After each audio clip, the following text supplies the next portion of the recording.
Darcy, eu recebo aqui no estúdio a promotora de justiça Débora Becker, ela que há 3 anos e meio está atuando em Cachoeira do Sul. Seja muito bem-vinda, promotora. Obrigada, é um prazer estar aqui na TV Novo Tempo, conversando contigo, conversando com a comunidade. Promotora, a gente tem o dilema da balsa aqui em Cachoeira do Sul, foi para a esfera federal. Agora não cabe mais a sua alçada, porém a gente tem um problema de transporte escolar, as férias foram antecipadas pela Secretaria Municipal de Educação. E de que forma você está conseguindo ajudar a comunidade? Logo que essa situação do atraso, enfim, do transporte escolar chegou ao conhecimento do Ministério Público, inclusive trazida pelos próprios transportadores que reclamavam dessa situação, o Ministério Público emitiu um documento diretamente para a Secretaria de Educação e para a Coordenadoria de Educação. A orientação para a Secretaria foi de que, junto com o município, que organizasse para priorizar esse transporte, né, não só dos alunos, como também dos professores, para evitar o atraso tanto dos alunos e a perda dos conteúdos, quanto a dos próprios professores, para evitar que as crianças cheguem à escola e não tenham por quem ser recebidas lá, um adulto responsável, um professor responsável.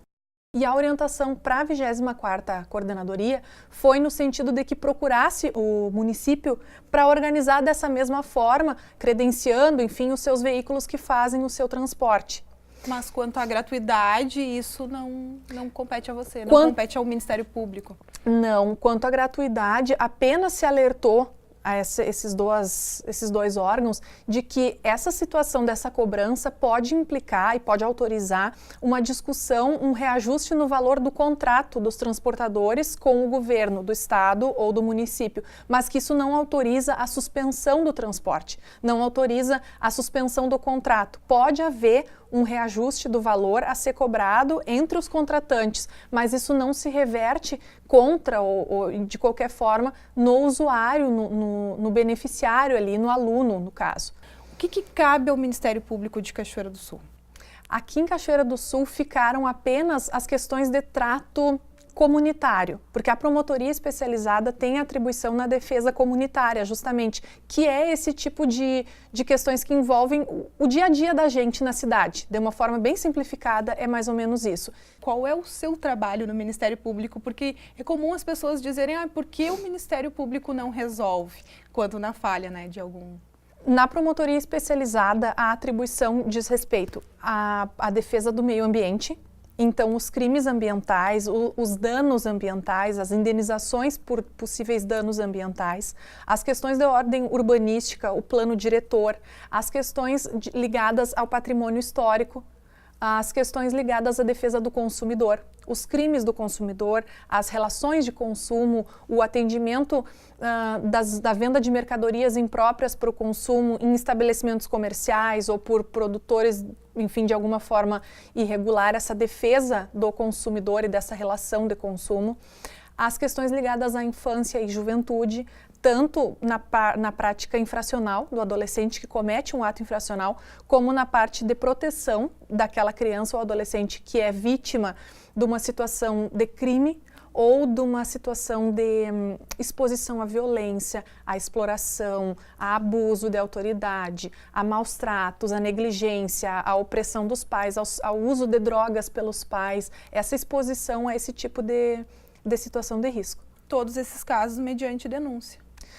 A gente pode atuar de ofício e atua sempre que encontra uma situação, mas o caso é que o dia a dia é tão dinâmico que as denúncias vão chegando muito naturalmente, é muito comum se receber denúncias, né? Se a gente passa diante de uma situação que flagra naquele momento ali, nada impede o promotor de agir e instaurar o seu expediente. E isso não significa que ele vai punir de plano uma situação que ele encontra no momento, ele vai trabalhar como se fosse uma denúncia. Né? Mas a denúncia é a forma que demonstra que existe um interesse público, que não é uma perseguição do promotor que está indo ali, ele está apurando aquela denúncia. É uma forma de dar legitimidade para toda aquela situação e mostrar a comunidade trouxe. É um valor que não é só do promotor. Essa denúncia demonstra que soou errado para alguém, então o promotor está atuando. Exemplo disso foi o que vinha acontecendo com a capa. Depois veio o caso dos cães envenenados e agora a gente tem o caso dos cavalos soltos nas vias, que acaba correndo acidentes. Recentemente a gente teve uma gestante que acabou ganhando bebê antes, né, do tempo previsto. Pois é, a proteção dos animais aqui foi por muito tempo desenvolvida de forma totalmente solitária por diversos voluntários, né? Por diversas pessoas que doaram do seu tempo, doaram o seu espaço de vida, doaram suas casas para essa causa e vivem isso ainda, muitas delas vivem essa sensação de confusão de até que ponto a sua vida faz sentido sem os animais. Né? E isso é louvável, essa atitude, mas ela não é completa porque deve haver uma política pública realmente de proteção, deve haver uma orientação, esse trabalho deve ser profissionalizado de certa forma. Então, com a ACAPA, o que aconteceu foi que as coisas foram se encaminhando para isso. Aquela associação deixou de ser uma associação plural e passou a ser uma associação ligada, sempre associada a uma pessoa só, que passou a ser quase perseguida. Né? Na casa dela se deixavam animais. As críticas vinham por consequências do que acontecesse com os animais, vinham para a pessoa dela. E isso também não é correto. A ausência de uma política pública não pode pesar em cima de uma única pessoa, especialmente se ela não é a gestora, se ela não assumiu esse compromisso perante a coletividade. O trabalho vinha sendo desempenhado com muito boa vontade, mas de uma forma sufocante e que acabou, então, com a gente conseguindo regularizar isso, né? A área que a ACAPA ocupava tinha uma certa parcela de área de preservação ambiental, de preservação permanente, que então não podia receber nem edificações. Os animais acabaram sendo transferidos para o SEMPRA, lá receberam as injeções, enfim, receberam tratamentos de saúde, receberam as castrações, as chipagens, e ali foi se encaminhando mesmo para eles ficarem num local, pelo menos, público, adequado, que com constantes melhorias. A gente sabe que a estrutura é deficitária, é insuficiente, é muito bem planejada, é muito bem pensada, envolve muito trabalho. Não se pode negar o trabalho da Secretaria do Meio Ambiente nesse sentido, de que não mede esforços para atender essa demanda, mas realmente se trata de uma necessidade de constante aprimoramento. Porque antes o que era uma responsabilidade de uma pessoa, a presidente, a Lúcia, hoje passou a ser uma responsabilidade do poder público que está lá. Pessoas, funcionários trabalham, a própria Lúcia continua lá e hoje aquilo acontece lá de forma, parece que inseparado da comunidade. Exatamente, exatamente. O trabalho é sempre solitário.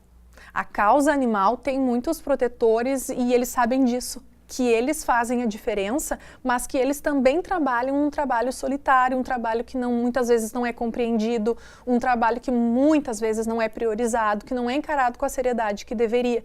O município deu um grande passo ao definir um local, ao contratar pessoas, ao definir regras de alimentação, ao fornecer alimentação para esse número de animais, mas a gente não pode ver o SEMPRA como uma solução. O SEMPRA deveria ser o meio, o fim deveria ser a busca por adoções desses animais, por guardadores e possuidores, enfim, responsáveis, por pessoas que se interessassem em ir até o SEMPRA, não só com o intuito de apontar o que está errado, mas de colaborar para que isso dê certo. É isso que a política pública não anda sozinha. A política pública não depende só da fiscalização do povo, ela depende do engajamento da comunidade também. Promotora, no ano passado a senhora fez a cobrança da qualidade do serviço das operadoras Claro e Vivo. Como que está esse processo? Os dois processos seguem tramitando aqui em Cachoeira do Sul, né, perante o Poder Judiciário. Ainda se aguarda, né, pelas sentenças, não se tem previsão ainda de sentença, porque os processos é uma infinidade de recursos, infelizmente, né, que as operadoras podem manejar. Tudo depende de prazos. Cada ato processual é precedido de uma intimação que tem um prazo regulamentar. Cada recurso tem um prazo regulamentar.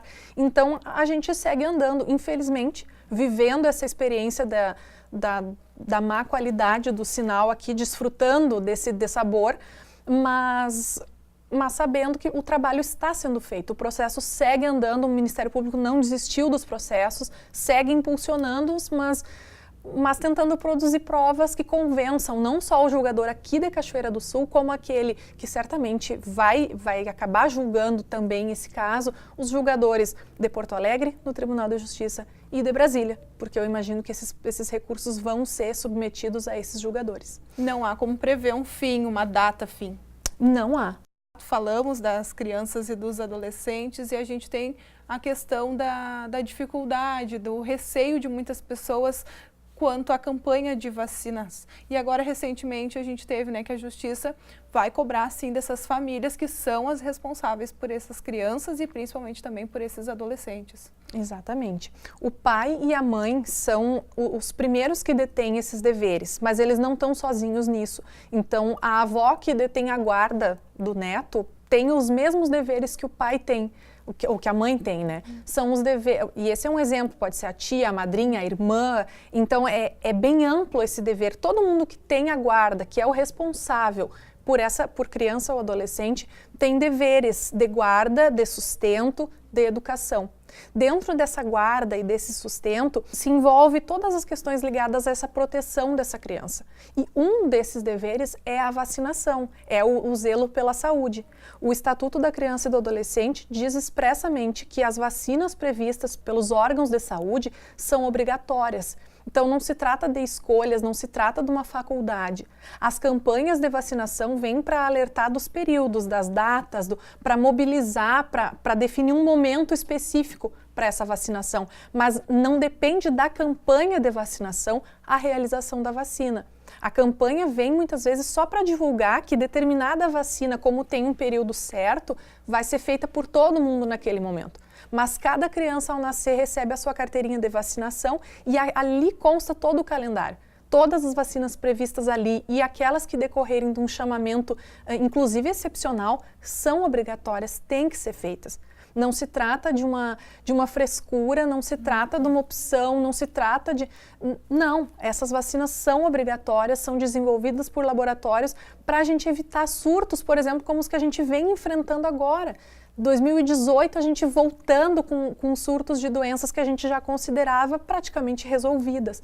Então, o Ministério Público frisa isso para dizer assim, ó, a lei está apoiando a vacinação, ela não entende que seja uma faculdade do pai. Existe uma previsão de uma infração administrativa que pode impor uma multa de 3 a 20 salários mínimos para o pai, para a mãe ou para o guardião que descumpre esses deveres. E como eu expliquei, a vacina é um dever. É possível que essa omissão dessa vacina, que essa negativa dessa vacina, resulte numa prática criminosa. Então, além da multa, pode ter a prática do crime. Se essa falta de vacinação levar à morte, esse crime pode ser ainda agravado. Né? E tudo isso ainda sem falar na possibilidade de que outros filhos desses mesmos pais venham a ser retirados desses pais, porque essa falta de vacinação demonstra a falta de responsabilidade nessa guarda. Mais uma vez, é preciso denúncia de familiares mesmo? A denúncia, né, é importante, pode acontecer, mas nesses casos, como a gente não tem acompanhamento, o Ministério Público não tem um acompanhamento da carteirinha de vacinação das crianças, o Conselho Tutelar, quando faz visita domiciliar, sempre examina a carteira de vacinação e vai comunicar ao Ministério Público se encontrar uma irregularidade. A escola que saiba, pode denunciar, pode comunicar ao Ministério Público. O agente comunitário de saúde, a enfermeira, o agente da unidade de saúde, da estratégia de saúde da família, qualquer profissional que manuseie a carteira de vacinação da criança no exercício do seu trabalho, tem essa incumbência de denunciar. O vizinho pode denunciar? Pode, deve denunciar. Porque a primeira medida que vai se buscar não é a responsabilização do pai. O foco do Ministério Público nesse assunto não é o de responsabilizar, o de punir, é o de providenciar a vacina, é o de imunizar. Porque em caso de alguma doença, algum surto vai atingir a casa ao lado, o bairro, a cidade. Exatamente. Eu ouvi uma vez uma expressão que eu achei interessante, que aquele vizinho que olha e vê, nossa, a casa do vizinho está pegando fogo, ele não se dá conta que aquele fogo pode pegar na casa dele. A gente não pode, essa consciência acaba interferindo em vários assuntos que a promotoria especializada enfrenta. Como eu falei agora há pouco dos animais, aquele animal que eu vejo que está caminhando solto pela rua, ele pode ser o animal que vai morder meu filho, que vai me morder. Aquele animal que está ali pode ser vetor de uma série de doenças. Aquele animal que eu deixo de resgatar, que eu deixo de atender, pode ser um vetor de doenças. Aquela situação de irregularidade de uma questão urbanística, de uma falta de rampa, de acessibilidade, pode fazer falta para a minha família, não é simplesmente um ponto negativo da minha cidade, é um ponto para o qual eu posso contribuir. E isso também que fique muito claro, não é cuidar da vida do outro. Não. É cuidar da comunidade. Exatamente, exatamente. É por isso que a gente fala, a denúncia, ela não pode ser vista como uma vilã. A denúncia é um instrumento de trabalho. A denúncia sempre vai ser apurada, ninguém vai ser condenado com base numa simples denúncia recebida ali na promotoria. As coisas vão ser averiguadas antes. A gente só se vale dessa ferramenta para tomar conhecimento das coisas, até porque o nosso dia a dia na promotoria envolve chegar cedo da manhã e começar com audiências que se estendem até o fim do dia, muitas vezes quase que sem intervalo para almoço. Então a gente não consegue sair para a rua para ver o que está acontecendo agora. Eu saí agora para vir para cá e vi o quanto de carro tem na rua no horário comercial enfim, e eu não vejo isso todos os dias, porque eu estou sempre lá dentro, sempre fechado, então a gente não recebe muitas coisas. Se não tem denúncia, a gente não fica sabendo de muitas coisas realmente. Então, não é tentar fazer o mal. A pessoa que faz a denúncia, ela quer que alguma coisa seja esclarecida, e vai ser. Se não tiver fundamento, vai ser arquivada, como muitas coisas são arquivadas ao longo de um dia na promotoria. A gente tem muitos arquivamentos de denúncias que não se confirmam, de denúncias que são resolvidas, de situações que a gente chama ali na promotoria, orienta, explica, a família escuta, compreende, resolve. Muita coisa se resolve sem que se tenha um processo criminal, sem que se tenha uma audiência no fórum. Da mesma maneira que tem denúncias que precisam ser arquivadas, também existem notícias que são falsas. Estão aí as fake news. Este é um ano de eleições, promotora. De que forma que você vê esse problema? Olha, eu vejo com muita preocupação a forma como tudo ganha grandes proporções num intervalo muito pequeno de tempo. E a gente precisa ter muito cuidado realmente com isso. Essas informações das quais não se sabe procedência, não se sabe fonte, não se sabe os motivos delas terem sido lançadas, a gente tem que tentar se precaver de ser enganado por esse tipo de informação realmente, porque ela presta um grande desserviço, né? Os órgãos de imprensa sabem da importância que tem e do compromisso que tem, da dificuldade que é descobrir uma informação e ter uma informação de confiança, né? Tudo aquilo que vem de uma forma muito fácil, a gente tem que ter um certo receio, uma certa desconfiança, porque quem está no dia a dia trabalhando sabe que o serviço da mídia, por exemplo, é muito complicado de tu averiguar cada fonte. Aquela pessoa que está sendo exposta com aquela notícia ali, ela muitas vezes vive da sua própria imagem. Um deslize, ela age, ela sabe do tamanho da responsabilidade que tem também, para muitas vezes ser exposta por uma situação que não é verdadeira, que não é justa.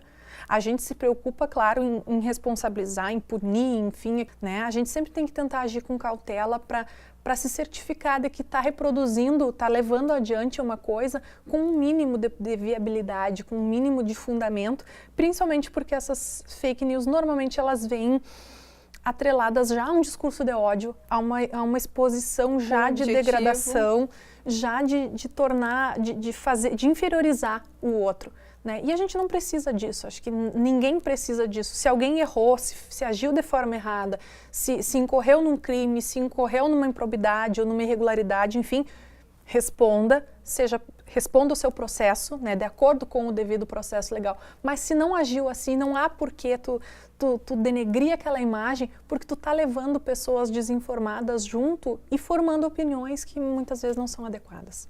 Promotora, para finalizarmos, no ano passado a gente teve a fiscalização do Ministério Público nas agroindústrias. Neste ano a gente não tinha uma fiscalização programada para acontecer. De que forma que você hoje vê todas as ações que aconteceram, a maneira como a comunidade recebeu esses fiscais e lhe acabou, né, criticando em muitos locais? A experiência da Força-Tarefa da Segurança Alimentar, ela vem sendo desempenhada em todo o estado do Rio Grande do Sul, né? Nessa semana, alguns municípios foram visitados, na semana anterior outros já haviam sido. Ao longo desse mês, muitos municípios, desde o mês de julho, foi de fortes fiscalizações em todo o estado do Rio Grande do Sul.